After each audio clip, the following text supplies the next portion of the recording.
Yo, what's up mga kaibigan? Nali na tayo magkwentuhan. So dahil nga sa alien ng San Antonio Spurs ay nagkagulo ang buong Western Conference, ang 15 seed San Antonio Spurs na out ang 5 sa kanilang top 8 leading scorers ay tinalo ang defending champions and then number 1 seed Denver Nuggets. At dahil dyan ay nabuo ang 3-way tie ng OKC Thunder, Minnesota Timberwolves at Denver Nuggets. Also in that order ang standings. Patungo sa final game nila, ang tatlong team na ito ay may record na 56 wins and 25 losses. Ang final game nga ng OKC ay laban sa Dallas Mavericks. Ang Minnesota naman ay laban sa Phoenix Suns. At ang Denver Nuggets ay kontra sa Memphis Grizzlies. On paper, ang may pinakamahirap na game ay ang OKC dahil mas mataas nga ang ranking ng Mavs sa Grizzlies at Phoenix Suns. Ganun pa man, sa palagay ko nga ay Minnesota ang may pinakamahirap na game dito dahil ang Mavs ay expected na ipagpapahinga si Luka Doncic at Kyrie Irving dahil non-bearing na nga ang game na ito para sa kanila.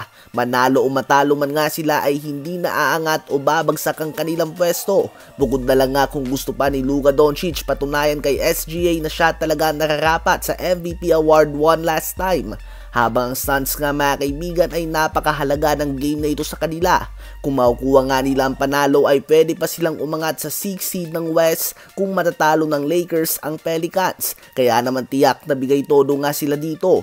Habang ang Memphis Grizzlies naman ay halos injured nga ang buong team nila at may 8-man rotation lang sila patungo sa game laban sa Nuggets. Ngayon ay pag-usapan natin ang possible scenarios and please makinig ng mabuti dahil medyo nakakalito ito. Kapag ang tatlong team ay lahat nanalo o kaya naman lahat natalo sila ay hindi gagalaw ang standings. OKC pa din ang una, pangalawa Minnesota at pangatlo ang Denver Nuggets. Kapag pareho naman nanalo ang OKC at Minnesota Timberwolves at natalo ang Denver Nuggets, Minnesota na ang number 1, number 2 ang OKC at pangatlo ang Denver.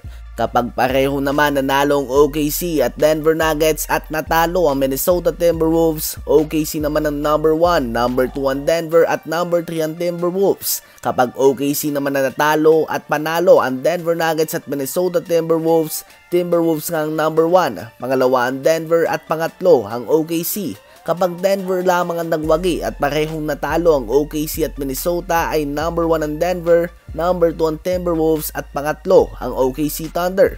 So ayan nga po mga kaibigan ang possible scenarios. Kung hindi nyo nga ito naintindihan ay pakiulit na lang po mga kaibigan. Bukod nga sa 3-way tie ng top 3 teams sa West, mahalaga din ang pwestuhan para sa 6, 7, 8, 9, and 10 teams para sa Western Conference. Halos lahat nga talaga ng games ay may bilang pa sa final game ng regular season. Ano ba masasabi nyo tungkol dito?